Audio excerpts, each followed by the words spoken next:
Russian President Vladimir Putin has ordered the country's first partial mobilization of reserves since the Second World War.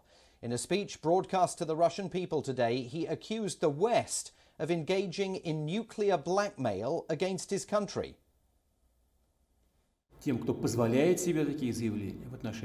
want to remind those who allow themselves such statements about Russia that our country also has a variety of weapons of destruction, and in some areas even more modern than those in NATO countries. And if the territorial integrity of our country is threatened, we will without question use all the means at our disposal to protect Russia and our people. This is not a bluff.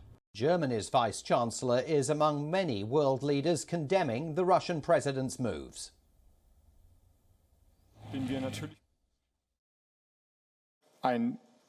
This is another terrible and wrong step by Russia, which we will of course assess politically and discuss how to respond to it. In any case, for me and the German government, it's clear that we will continue to fully support Ukraine during this difficult time. Russian Defense Minister Sergei Shoigu said 300,000 reservists will now be called up to fight in Ukraine in what's being seen as a significant escalation. It comes after a Ukrainian counter-offensive forced Russian troops to retreat from some occupied territory. Western nations are also condemning Moscow's plans to hold referenda in parts of Ukraine that are under Russian control. The US, Germany and France have said they will never recognize the outcome of those ballots, calling them a sham. Earlier, pro-Russian leaders announced referenda in Luhansk, Donetsk, Kherson and Zaporizhia provinces. These areas represent around 15% of Ukrainian territory. The Russian defense minister said more than 5,000 Russian soldiers have been killed since the start of the conflict. Some unofficial assessments put that number far higher.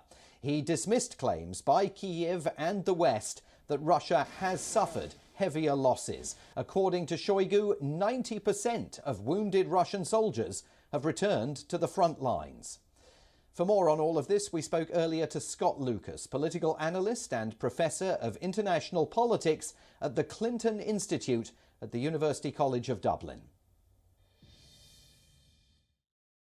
Well, I think Vladimir Putin's announcement for a partial mobilization, supposedly bringing up 300,000 reservists to the Ukraine front line, will actually not have that much effect on the battlefield, at least in the short term. And that is, Ukraine is already advancing in the northeast of the country, has taken more than 8,000 square kilometers of territory this month, and it's now beginning to threaten to challenge the Russian proxy areas in the east of Ukraine, what we call the Donbass region. So Putin's announcement is not as much going to change the military environment as much as he's trying to change the politics here. He's trying to do two things. One is he's trying to say to those Russian proxies in the Donetsk and Luhansk regions, as well as in the south of the country, okay, we're still going to support you. We're still going to win this special military operation. And secondly, he's desperately trying to get the international community to split away from Ukraine. He's trying to get them to stop the economic and military aid. So not only did he say today, I'm calling up the reservist, but he made these threats, which is, oh, we have these very big weapons, like nuclear weapons. You really don't want us to use them. I don't think that threat will work against the international community, but it just shows how defensive Putin has become after failing to win this war, despite throwing everything at it for the past 7 months. WION is now available in your country. Download the app now and get all the news on the move.